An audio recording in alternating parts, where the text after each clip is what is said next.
silent killer. Y entonces, ¿qué es lo que sucede? Lo que sucede es de que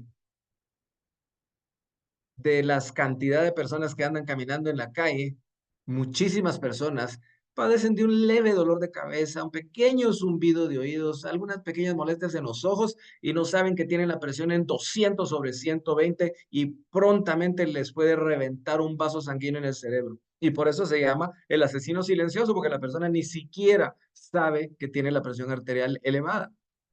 ¿Ya? Entonces, eso es aquí en Guatemala, en México, en El Salvador, en la China, en los Estados Unidos, etcétera, todos lados.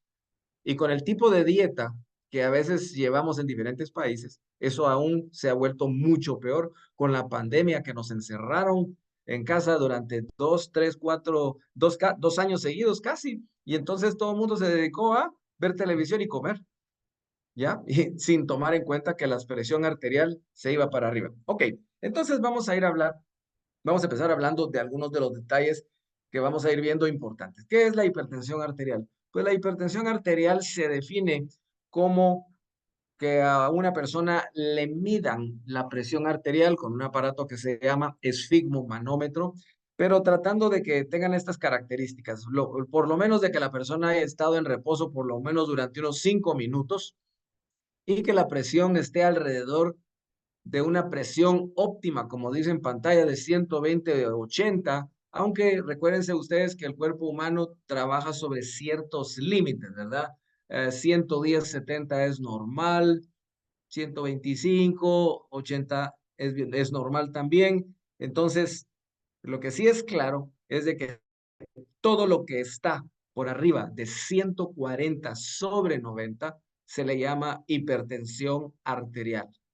¿Ya? Todo lo que está por arriba de 140/90. En algunos libros podrán leer 130/90, pero generalmente 140/90. Y entonces existen ciertos parámetros específicos para ver la severidad de las presiones arteriales. Yo, gracias a Dios, manejo presiones bajas. Yo manejo 90/70, a veces 100/70, 110/80 y así me mantengo. Gracias a Dios, no tomo ningún medicamento para la presión. Pero ahí les voy a ir contando algunas anécdotas familiares. Vean ustedes la clasificación que está dada por el Journal Europeo del Corazón en el 2023. Aquí hay diferentes presiones arteriales y toman ellos la normal como una presión que oscila entre la presión sistólica, ya voy a hablar de eso. La presión sistólica es la presión con que el corazón manda la sangre para afuera, 120 milímetros de mercurio a 129, y el segundo numerito, que es la diastólica, entre 80 y 84. Normal alta, ya el 140 que les decía, va entre 130 a 139 a 85 a 89. Hipertensión grado 1, 140 a 159 a 90 a 99. Grado 2, 160 a 179, imaginen eso. Y la mínima de 100 a 109. No digamos la grado 3, en la cual está por arriba de 180 de sistólica y la diastólica menor de 100, o mayor de 110. Aquí no he mencionado todavía algo, pero existe lo que se llama la hipertensión del embarazo. Lo voy a mencionar más adelante y solo como una anécdota les voy a comentar de que a mi esposa se le subió la presión y tenía 200/120 cuando estaba embarazada. Entonces casi que se sale de esa hipertensión grado 3. Ok, vean estos numeritos dados de la Organización Panamericana de la Salud. Uno de cada 3 adultos en las Américas padece de hipertensión arterial. Muchos de ellos no lo saben y ese es el gran problema. Es el principal, léase claro, el principal factor de riesgo de morir de enfermedades cardiovasculares. Uno no se muere de la hipertensión, se muere porque se le rompió un vaso en el cerebro, porque se le rompieron los vasos en los riñones o un aneurisma, como vamos a ver a lo largo de la presentación. La tercera parte de estas personas desconoce que tienen la presión elevada. Nunca se han hecho un control. Tienen dolorcitos de cabeza, van a la farmacia y toman acetaminofén, toman Focus o diclofenaco, pero no es esa la causa de su dolor de cabeza. Contribuye con 9.4 millones de muertes por año a nivel mundial y cada vez va aumentando más. Y en un trabajo que yo vi del Seguro Social, en el Instituto Guatemalteco de Seguridad Social en el 2022, la hipertensión arterial ocupó el primer lugar en el número de consultas a la emergencia en el año, con 904,000 consultas por hipertensión arterial. O sea que son números enormes, enormes, enormes. Según el Ministerio de Salud Pública y Asistencia Social de Guatemala, 48% de la población mayor de 18 años padecen de hipertensión. Y vean esto, solo 7% están controlados. Puede ser porque o no lo saben, o les han dado medicamentos y han descontinuado el tratamiento porque tal vez los medicamentos son muy caros. Hay una serie de factores que pueden haber. Entonces, por eso es importante que sepamos muchas de estas situaciones, porque son números que son alarmantes, alarmantes, ¿verdad? Ya mencioné hace un momentito que en el ICS en el 2022, la hipertensión arterial ocupó el primer lugar en las consultas con 904,000, ¿verdad? Y de nuevo, una causa enorme de mortalidad junto a otras enfermedades cardiovasculares y cerebrales que van unidas como casi que en un paquete, por así decirlo. Ahora, probablemente muchos de ustedes que me están escuchando probablemente tengan aparatos de presión en su casa, ¿verdad? Y miran estos numeritos, ¿verdad? El 120, 80 y el 70 aquí abajo, ¿verdad? Entonces voy a tratar de explicar en qué consiste cada uno de ellos. El 70 es la frecuencia cardíaca, son las veces que nuestro corazón late por minuto. Esto es lo normal en términos generales, ¿verdad? Pero eso puede variar, obviamente. Si hay alguna persona que es un ciclista que hace deporte y es increíble para montar bicicleta, por ejemplo, ese puede tener una frecuencia cardíaca de 50 por minuto, ¿ya? Ahora, el número 120 es la presión sistólica y la presión sistólica, como ven acá, estas partes de arriba del corazón son las aurículas y las partes de aquí abajo son los dos ventrículos, ¿ya? Estas redonditas, de nuevo, son las aurículas y estos dos de abajo son los ventrículos. Entonces, el 120 es la fuerza con que los ventrículos se contraen, los dos ventrículos de abajo se contraen y sacan la sangre del corazón hacia afuera y en rojo en esta flechita la están mandando a la arteria aorta y esa arteria manda la sangre a la cabeza y esta parte de abajo la manda a todo el resto del cuerpo. ¿Ok? Pero al mismo tiempo, el ventrículo del otro lado, que también se contrajo acá, en esta flechita blanca, en el fondo azul, está enviando la sangre afuera hacia los pulmones. ¿Ok? Entonces, de nuevo, cuando el ventrículo se contrae a 120 milímetros de mercurio, está enviando la sangre hacia la circulación general, o sea, hacia todo el cuerpo y hacia la circulación de los pulmones. Entonces, ahí se cierran esas valvulitas que ustedes miran acá. Se cierra esta válvula, se cierra esta válvula acá. Perdón. Y entonces permite que la sangre que viene de todo el cuerpo llene las aurículas para el siguiente latido. Entonces, en la diástole se empiezan a llenar las dos aurículas y la sangre pasa a través de estas dos valvulitas hacia los ventrículos para llenarse y estar lista para el siguiente latido. Entonces, ese es el segundo número, el 80. ¿Ok? Entonces, 120 sobre 80, pero imaginen que una persona tenga 180 sobre 100. Eso quiere decir que estos músculos, estos ventrículos, se están contrayendo a 180 milímetros de mercurio, lo cual es enorme. Es una presión tremendamente fuerte.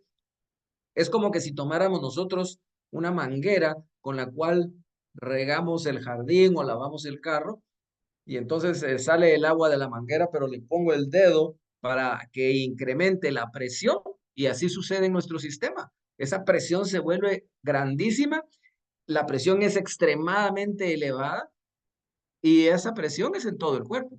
Entonces se afectan los vasos de la retina, se afectan los vasos del corazón, los vasos del cerebro, los vasos del riñón, los vasos del dedo gordo del pie, ¿ya? Entonces, por eso es tan importante en la medida de lo posible, tratar de mantener la presión en los límites normales. Otra cuestión que quiero mencionar aprovechando esta lámina que tengo acá es de que cuando uno aprende a utilizar este aparato es el automático, ¿verdad? Se lo pone uno nada más así, pero es importante colocar esta parte del estetoscopio donde pasa la arteria. A este paciente le están tomando la presión en el brazo izquierdo.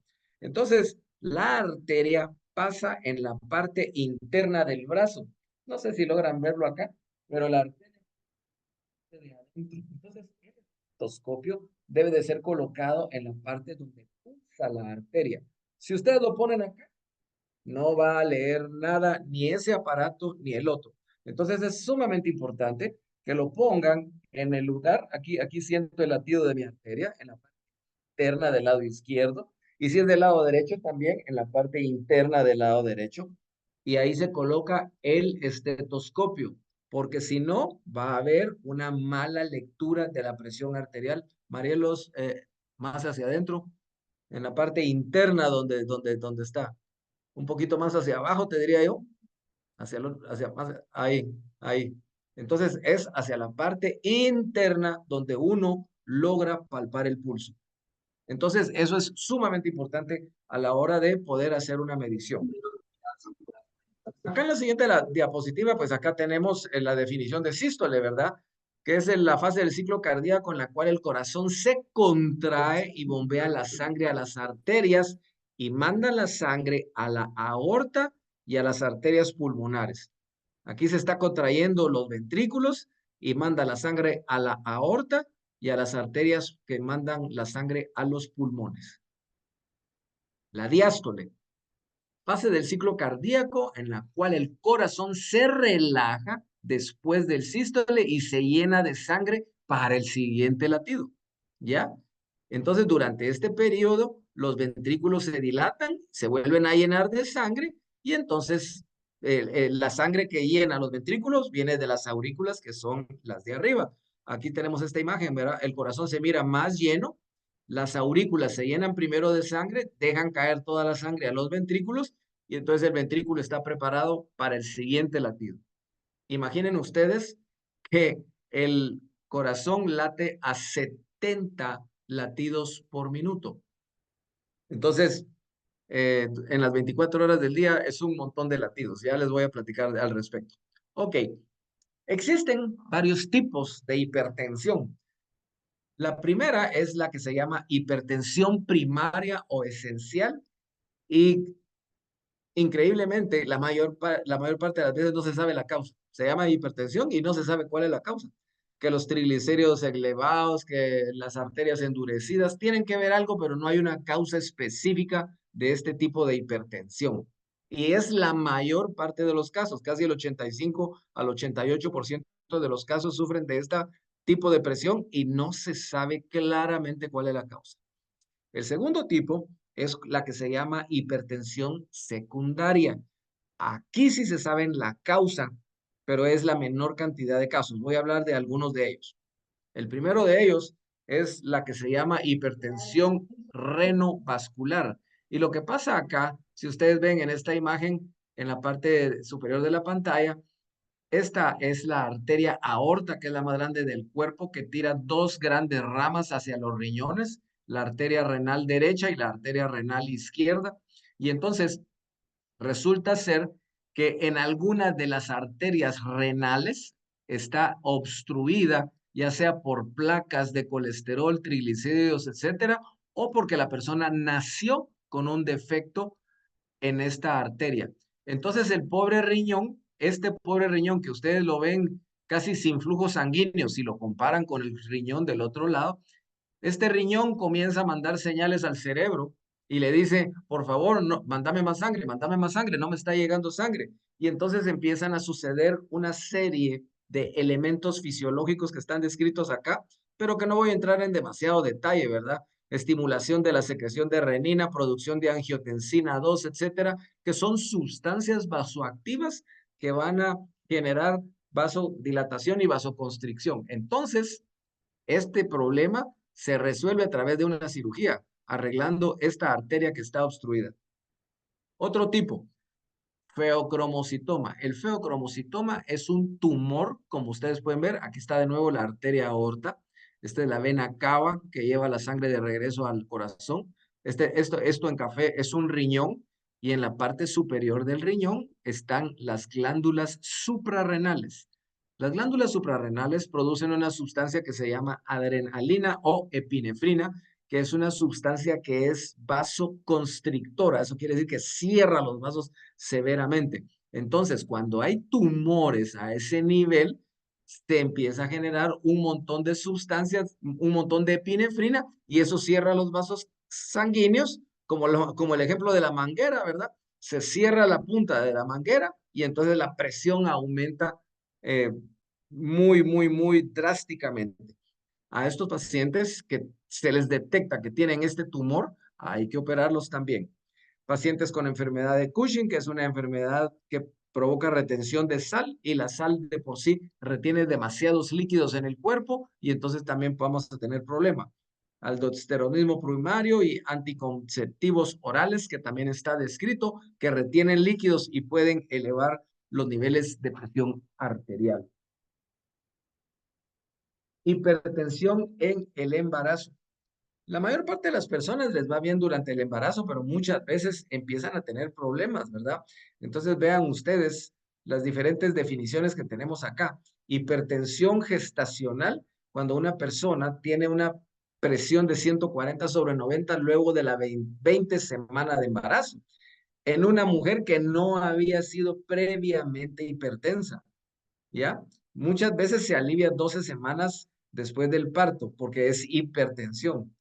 Ahora, en el embarazo puede haber personas que son hipertensas crónicas si aparecen antes de la 20 semana del embarazo. Ahora, las más peligrosas son estas. La preeclampsia, en la cual hay hipertensión, orina con proteínas, eso quiere decir proteinuria, y disminución del flujo placentario, y eso quiere decir de que no le está llegando adecuadamente la sangre al feto que se está formando en el vientre materno. Pero si la presión aumenta y continúa, esto se puede volver en una eclampsia y la persona, la mamá puede convulsionar y se pueden poner en riesgo la vida de la mamá y del bebé.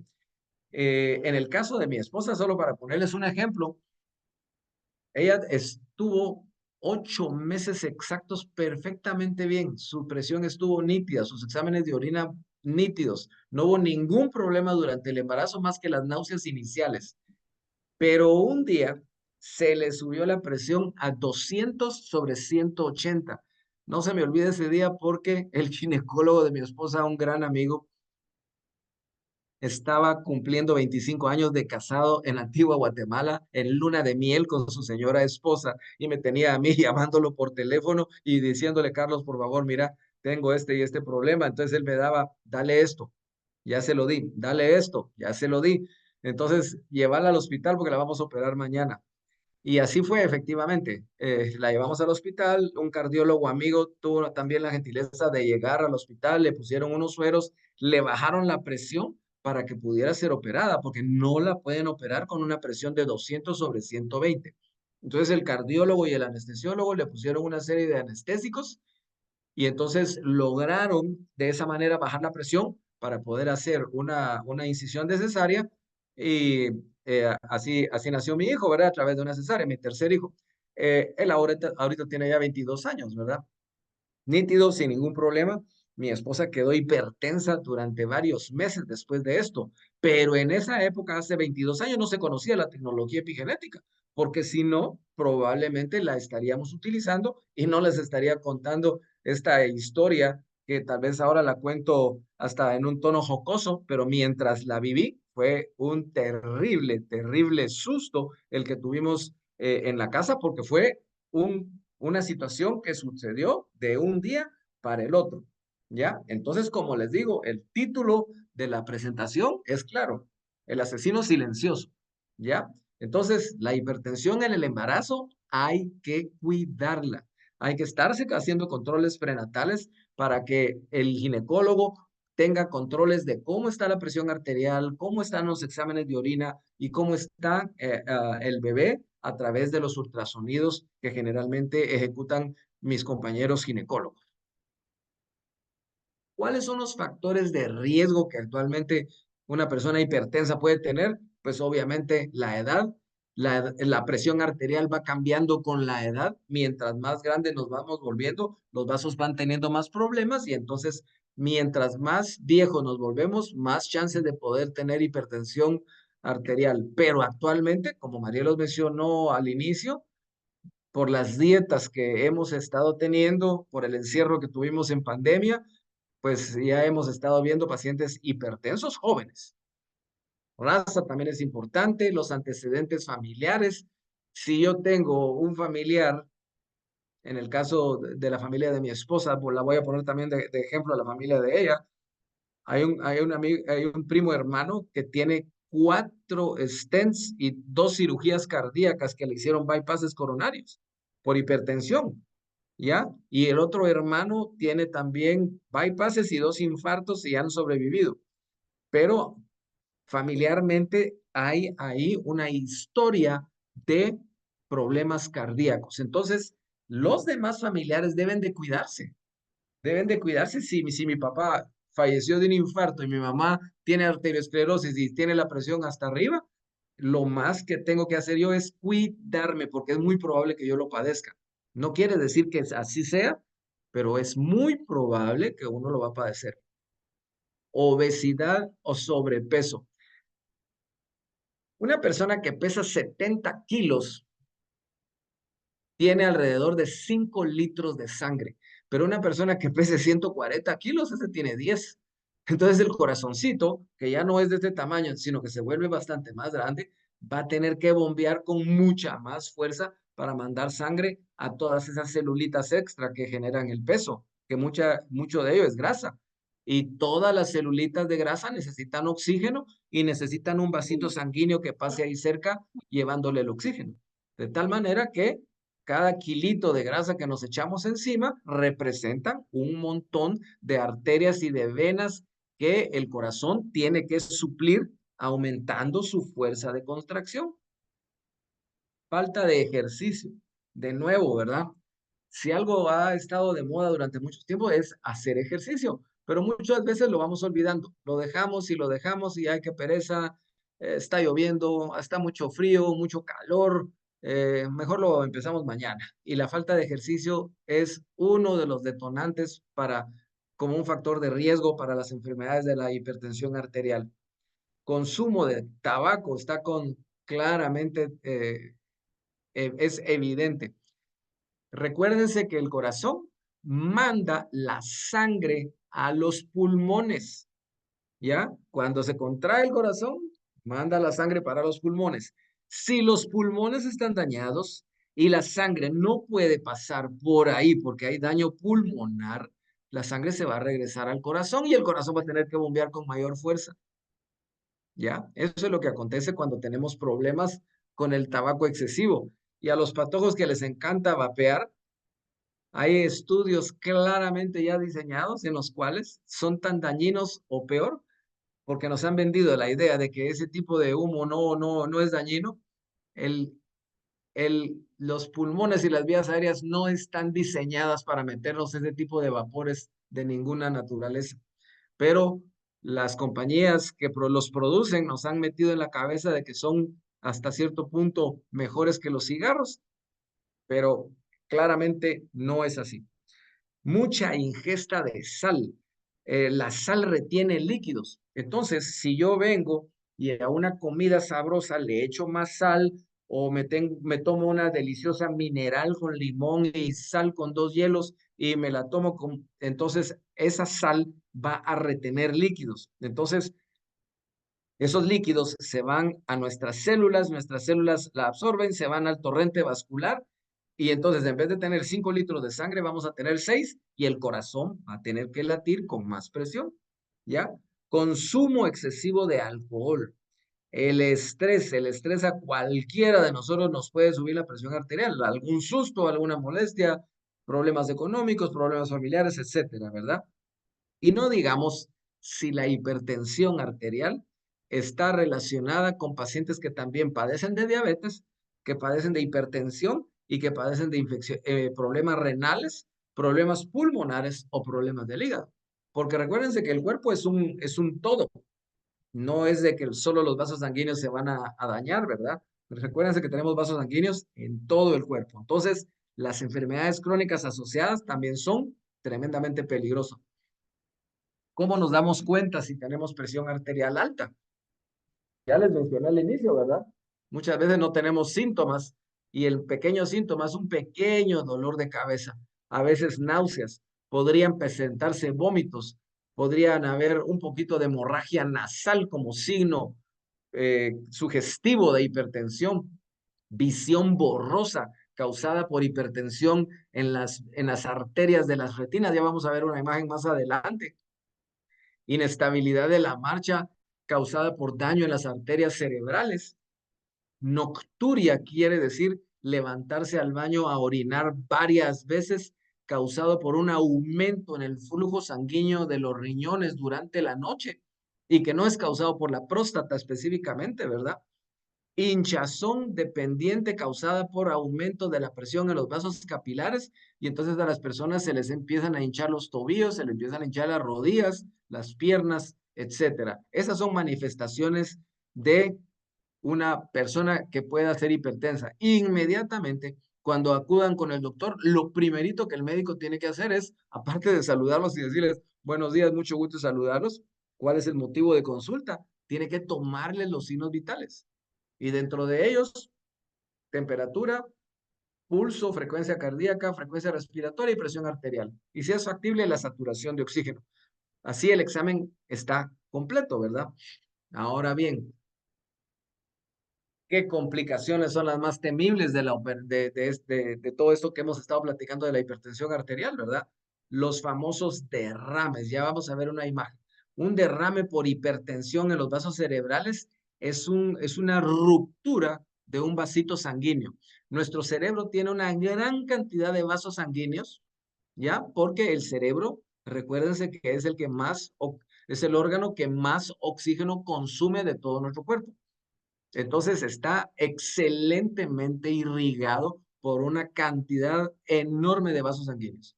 Y todos esos vasos sanguíneos se pueden dañar por la hipertensión.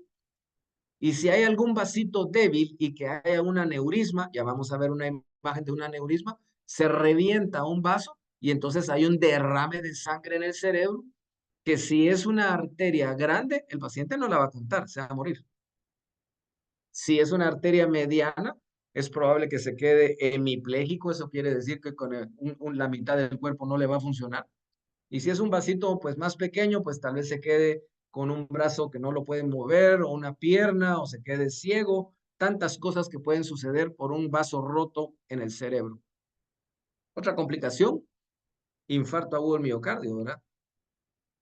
Fallo al nivel de los riñones. Eso también es terrible, porque los mismos vasitos que tenemos nosotros en el cerebro, en cada riñón tenemos 1 millón de nefronas, que son las celulitas que filtran la orina, y cada una tiene una arteria microscópica que pues, se puede dañar.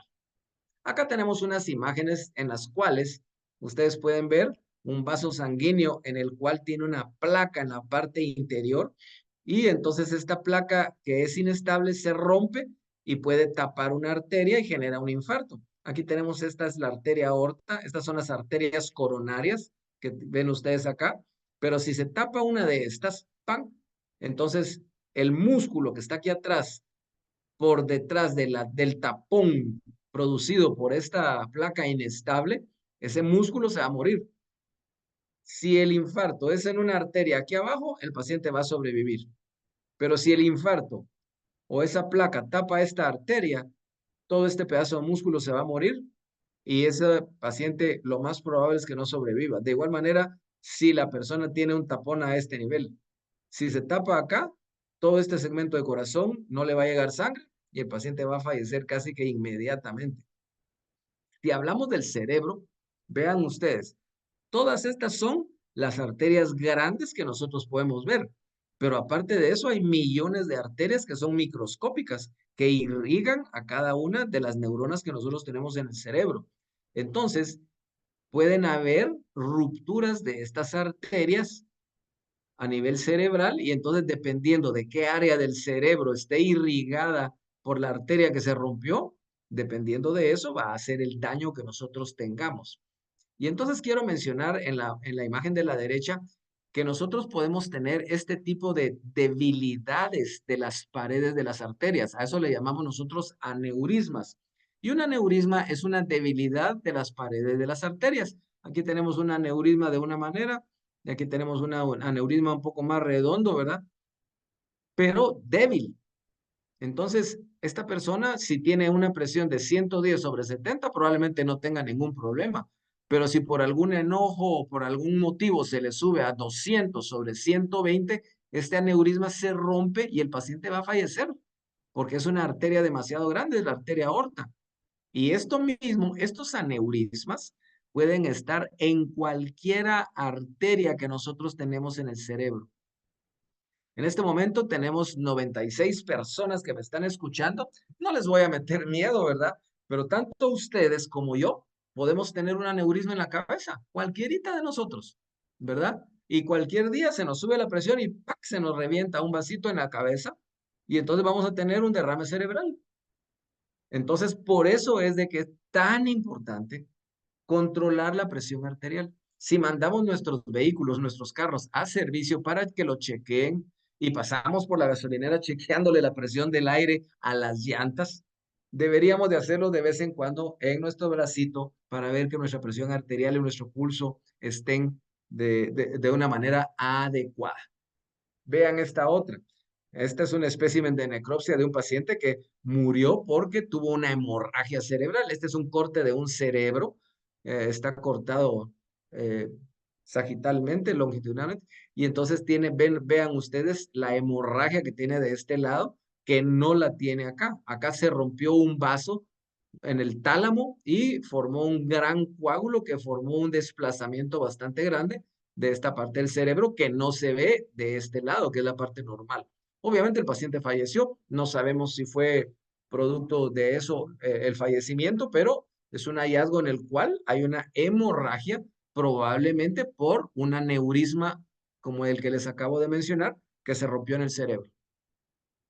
Esta es una imagen de un riñón. Es un riñón completamente dañado. El riñón debería de ser así rosadito como este segmento de acá, pero acá ustedes ven que tiene múltiples señales de hemorragias pequeñas y áreas en las cuales hay cicatrices de lesiones crónicas en diferentes partes del riñón. Y eso es, como les mencioné, cada riñoncito tiene 1 millón de pequeñas arterias que si la presión es demasiado alta, se rompen y generan las hemorragias que ustedes están viendo en esta imagen tan elocuente. En el ojo pasa lo mismo. En la imagen de la izquierda, ustedes pueden ver un ojo normal. Este es nosotros lo llamamos fondo de ojo y los oftalmólogos pues a veces le echan a uno unas gotitas para dilatarle a uno la pupila y entonces la imagen que ellos pueden ver con el oftalmoscopio es esta. Esta es la mácula densa y aquí podemos ver todas estas rojas que se miran acá, son las arterias que se miran y son normales. Si comparamos la imagen del lado derecho, ustedes pueden ver aquí arterias que están con espasmo. Eso quiere decir que están mucho más cerradas que las de la vecina de la izquierda. Hay cruces arteriovenosos y señales de hemorragia. Estos puntitos rojos que ustedes ven acá son hemorragias, ¿verdad? Y hay estos lesiones como algodonosas, que son daños específicos de la retina. Entonces, todo esto va haciendo que se pierda la visión poco a poco, poco a poco, poco a poco, y el daño muchas veces se puede volver irreversible. Como ven, todas las áreas donde tenemos vasos sanguíneos pequeñitos van a dar problema, porque la presión puede ser tan alta que se rompen. Y ahí está la prueba. Aquí tenemos hemorragias en el fondo de ojo de un paciente con hipertensión arterial. Nuestros compañeros, mis colegas cardiólogos y mis colegas internistas, cuando diagnostican a un paciente con hipertensión arterial, le hacen varios estudios previos, ¿verdad? Primero le hacen una serie de exámenes de laboratorio, una hematología, triglicéridos, colesteroles, colesterol bueno, colesterol malo, etcétera, sodio, potasio, cloro, un electrocardiograma, un ecocardiograma, un Holter. Un Holter es un electrocardiograma que se lo hacen a uno durante 24 horas. Entonces le ponen un aparato así como el esfigmomanómetro, con un aparato acá en el pecho, y entonces le mide a uno un electrocardiograma durante 24 horas. A mí me hicieron uno hace como 5 años porque tenía una pequeña arritmia, y entonces mi corazón latió 97,000 veces en un día, en 24 horas, 97,000 veces. De esas 97,000, se me fueron 7,000 latidos. O sea que mi corazón iba tum, tum, tum, tum, tum, tum, tum. Y así se quedaba, ¿verdad? Gracias a Dios no me dio molestias. No me dieron mayor tratamiento, me mandaron a descansar, a que hiciera deporte, que hiciera ejercicio. Todas las medidas médicas que me dieron, gracias a Dios no me dejaron medicamentos y ahorita ya no tengo nada. Pero lo que quiero que sepan es de que nuestro corazón no para.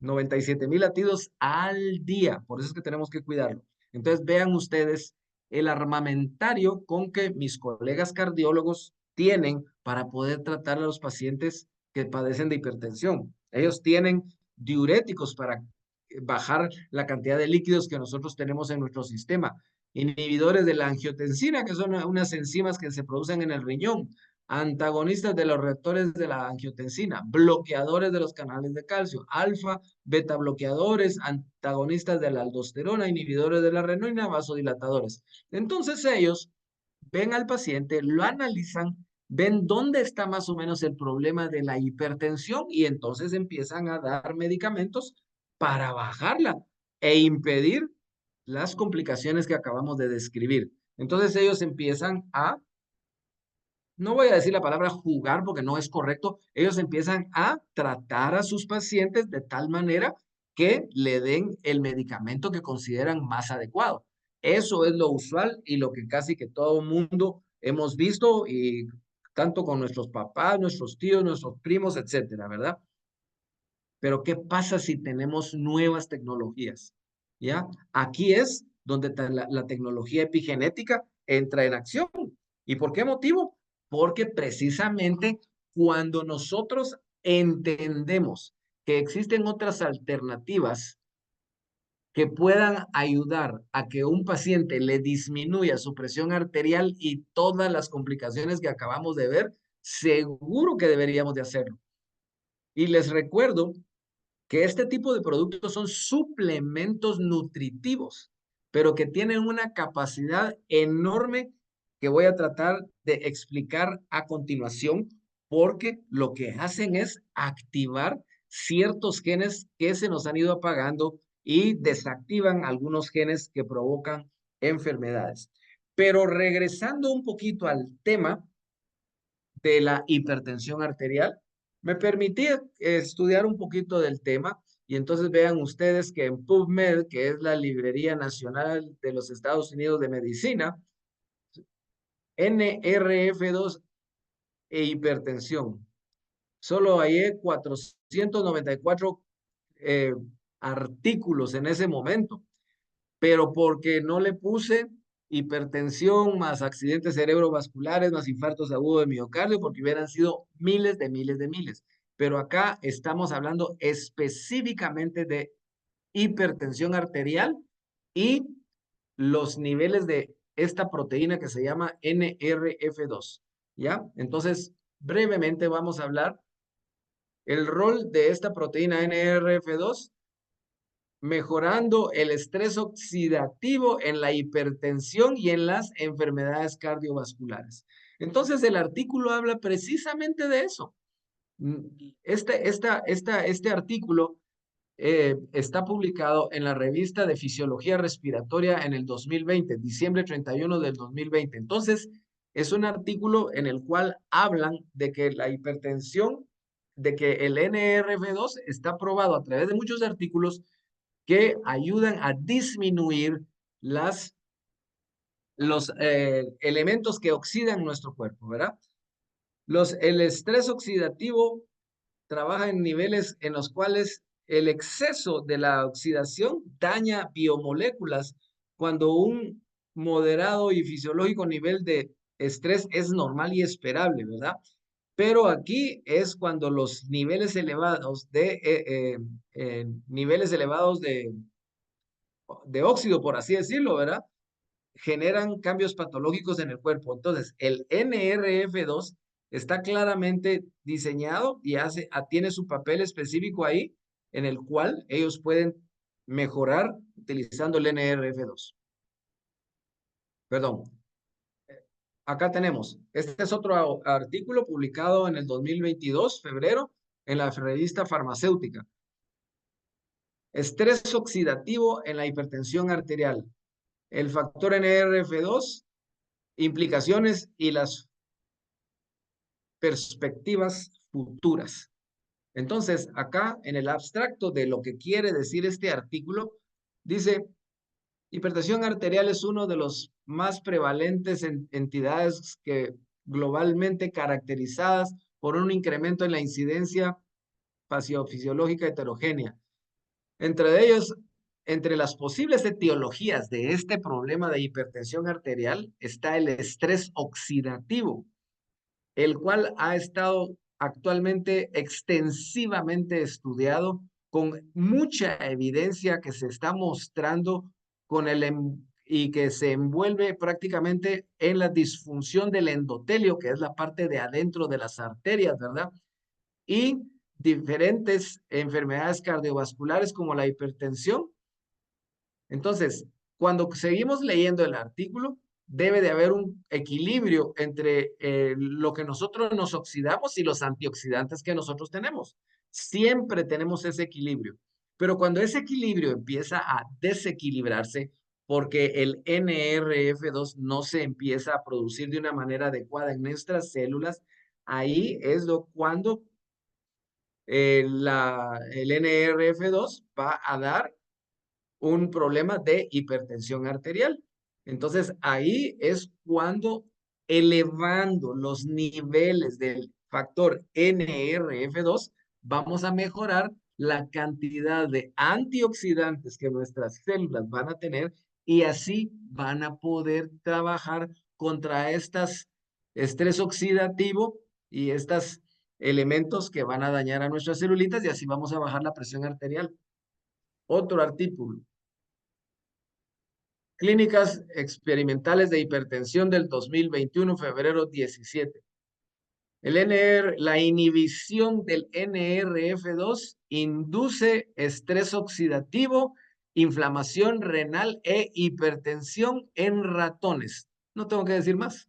Hicieron un experimento en ratones y se dieron cuenta que inhibiendo esta proteína, la NRF2, a los ratones se les subía la presión porque le dañaba el riñón, lo inflamaba y generaba estrés oxidativo, que es lo que hemos venido platicando. El estrés oxidativo produce una enorme cantidad de enfermedades. Y si tenemos elementos que van a contrarrestar esto, hay que utilizarlos, hay que suplementarnos. Uno más. NRF2 y defensa cardiovascular. No me queda claro cómo se llama la revista. Oxidación médica de longevidad del 2013, ¿verdad? Y entonces aquí también habla de que el sistema cardiovascular es susceptible de un montón de enfermedades que pueden ser responsables de una proporción de mortalidad y morbilidad mayores que otras enfermedades. Muchas enfermedades cardiovasculares son asociadas con un fallo en la defensa en contra del estrés oxidativo inducido que va a dañar a las células y que pueden provocar la muerte, llegando a disfunción de los órganos. ¿Ya? El factor de transcripción nuclear NRF2 regula la expresión de de enzimas antioxidantes y de proteínas a través de respuestas antioxidantes. el NRF2 es un componente importante en la defensa antioxidante en las enfermedades cardiovasculares como la arteriosclerosis, la hipertensión y el fallo cardíaco. Más claro no lo puede decir, ¿ya? Entonces, como ven ustedes, estos estudios están publicados no solo en esta universidad, sino en muchas universidades. Ya vieron que son 490 y pico de artículos los que están con hipertensión específicamente. Ahora bien, se decidió hace muchos años, se hizo una empresa en la cual a través de años de estudio de todos estos elementos del NRF2, generar un producto que tuviera varias situaciones. El primero es de que tuviera elementos 100% naturales. Y entonces se generó el Genomex 10, el cual contiene una tecnología que es la mejor hoy por hoy para elevar los niveles de esta proteína NRF2 que está en todas las células de nuestro cuerpo y que ayuda a mejorar los más de 3000 genes que tenemos nosotros también en cada una de nuestras celulitas. Reduce el efecto del estrés oxidativo. Acabamos de leer 4 artículos que hacen referencia específica a ese estrés oxidativo. Entonces, estos elementos reducen el estrés oxidativo de todas las células del cuerpo, de las del hígado, de las del cerebro, de los vasos sanguíneos, de los vasos retinianos, de los vasos renales, de los huesos, etcétera. Protege de los efectos del medio ambiente, activa la producción del NRF2 en una producción de 10 veces en comparación a otros. Entonces, hoy por hoy es el suplemento que mayor capacidad tiene de poder elevar estos elementos que van a hacer que nuestra presión arterial disminuya. No quiero decir que esto sustituya a los tratamientos que mis colegas cardiólogos o médicos internistas nos han recetado. Todo lo contrario. Pero con el uso de estos productos, se van a ir dando cuenta que con el pasar de las semanas y de los meses, probablemente la presión arterial va a bajar un poquito más, un poquito más, un poquito más, y probablemente conforme vayan pasando las semanas o los meses, vayan necesitando menos cantidad de productos de los que mis colegas recomiendan, porque el cuerpo va a mejorar todo. Va a mejorar el riñón, va a mejorar los vasos sanguíneos, van a mejorar los vasos cerebrales, va a mejorar el corazón, las válvulas, etcétera. Y todo esto porque esta empresa utilizó las hojas de romero, el extracto de jengibre y el extracto de Sophora japónica de tal manera de hacer un compuesto combinado de antioxidantes que van a generar una reducción del estrés oxidativo que nosotros tenemos en nuestro cuerpo. Vean ustedes, el Genomex 10 optimiza más de 3000 genes, activa la producción de antioxidantes, porque nuestro cuerpo literalmente envejecemos porque nos oxidamos. Y entonces esto es bien importante en todititas las células de nuestro cuerpo. Combate el estrés oxidativo, activador celular del NRF2. Solo estas 3 características están casi que 100% relacionadas con los 4 artículos que leímos hace un momento. Desintoxica el organismo, reduce el envejecimiento y previene y controla un montón de enfermedades, ¿verdad? Entonces, es un compuesto que ayuda a regular la expresión de los genes. Ahora bien, ¿qué es el NRF2? Es una proteína que controla el modo en que se expresan ciertos genes, ¿verdad? Nosotros sabemos que los genes nos dan las características de nuestro cuerpo, pero estos pueden expresarse de diferentes maneras, ¿verdad? Estos genes ayudan a proteger la célula del daño que causan los radicales libres. Los radicales libres son pequeñas moléculas que están en nuestro cuerpo y se les sale un electrón y entonces empiezan a dañar a otras células buscando electrones por todos lados y empiezan a dañar a las células del riñón, a las células del hígado, a las células de los pulmones y así sucesivamente.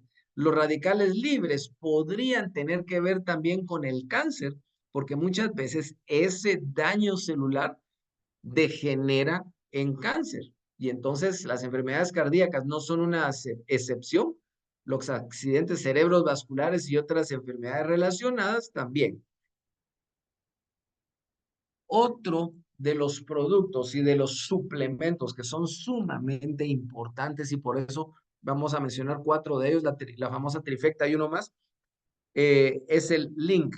El Link, de nuevo, también es una fórmula epigenética que está eh, actualmente utilizada de elementos que son 100% naturales, entre ellos el ácido butírico. Y el ácido butírico es un ácido graso de cadena corta que lo que hace es mejorar la mucosa y la integridad de nuestro intestino. Hay un dicho que dice que nosotros somos lo que comemos y es ciertísimo, ¿ya? Toda la comida nosotros la transportamos a través de la boca, del estómago, pasa al intestino, ahí se absorben todos los elementos que necesitamos y también los que no necesitamos. Y entonces se eliminan los últimos desechos. Pero si nosotros no contamos con un sistema en nuestro intestino que absorba de una manera adecuada, vamos a tener problemas. Actualmente se le llama al intestino por la microbiota que nosotros tenemos y por la cantidad de células nerviosas que hay en nuestro intestino, se le llama el segundo cerebro del cuerpo. No mucho me gusta ese nombre, ¿verdad? Pero lo cierto es de que existe una enorme cantidad de células nerviosas en nuestro cuerpo y ahí se producen una serie de hormonas también que sirven a todas las celulitas de nuestro cuerpo y de igual manera para la absorción de los nutrientes y de un mejoramiento del metabolismo.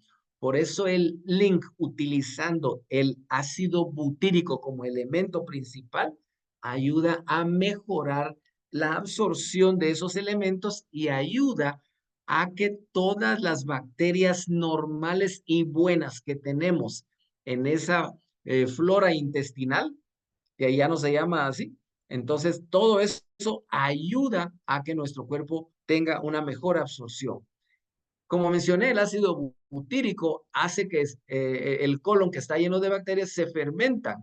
Entonces, eso hace que se magnifique la manera en que nuestro cuerpo absorbe de una manera adecuada los nutrientes que van a ser beneficiosos para nuestra salud intestinal. Ayuda a mantener la integridad de las células del colon, regula la inflamación y favorece el equilibrio de la microbiota intestinal, que es el nombre correcto.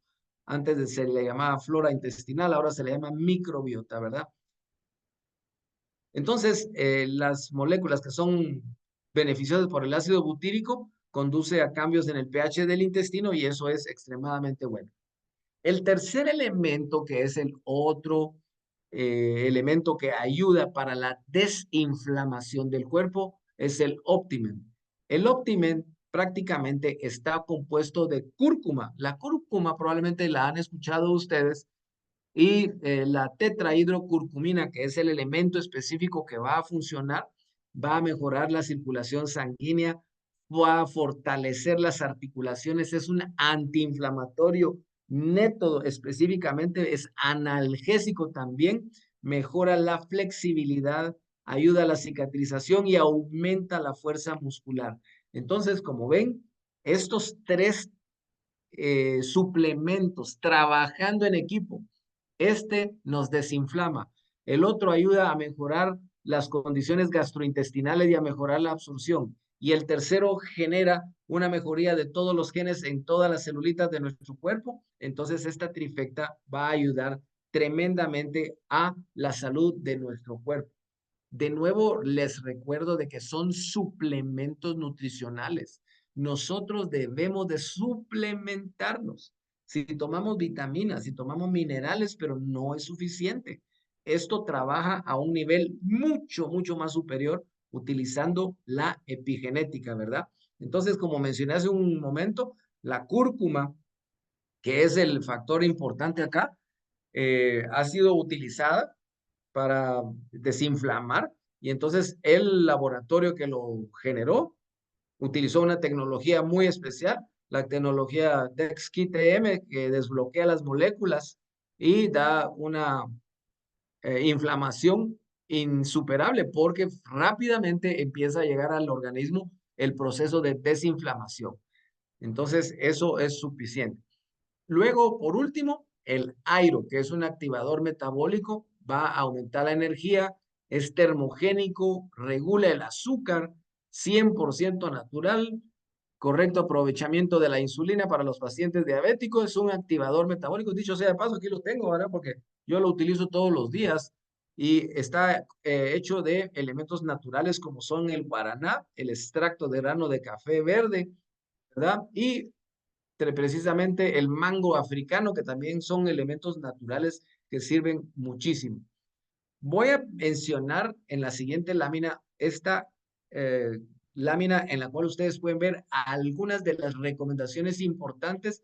Muchas de ellas son para pacientes diabéticos, pero como el día de hoy estamos hablando de hipertensión arterial, a los pacientes que se les recomienda AIRO deben de ser pacientes hipertensos controlados con medicación y con monitoreo de presiones arteriales, y la cantidad que se debe de dar es media cucharadita o medio sobre de 2.5 miligramos inicialmente, porque como es un elemento que da mucha energía, da mucha fuerza y da mucha potencia, no se lo podemos dejar de entradita con una dosis normal a los pacientes hipertensos. Por eso hago esta aclaración, porque tenemos que ser un poquito cautos a la hora de estarlo dando o que sea bajo la vigilancia del médico tratante de estas personas, ¿verdad? Pero aún así, los otros tres de la trifecta van a ayudar de una manera increíble utilizando esta tecnología epigenética.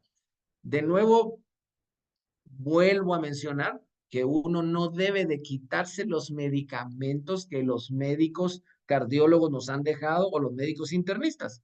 Tenemos que seguir con ellos y utilizar esta tecnología epigenética, y poco a poco vamos a ir viendo los cambios que se van a dar en los pacientes diabéticos, en los pacientes hipertensos, en los pacientes con cáncer, en los pacientes con enfermedades cerebrales, etcétera, ¿verdad? Entonces, por eso es de que me metí a estudiar esto, porque me he dado cuenta de las bondades del producto. Y de nuevo, esta tecnología epigenética, como ya mencioné en alguna oportunidad, vino para quedarse. Va a estar aquí con nosotras porque nuestro cuerpo necesita suplementarse, y si sabemos que estimulando ciertos genes vamos a mejorar nuestro riñón, nuestro hígado, nuestro cerebro, nuestro ojo, entonces esto va a quedar para quedarse. Así que muchísimas gracias a todos por su atención. Verdaderamente ha sido un verdadero gusto poder platicar con ustedes sobre un tema tan importante, porque ya se dieron cuenta de las estadísticas iniciales.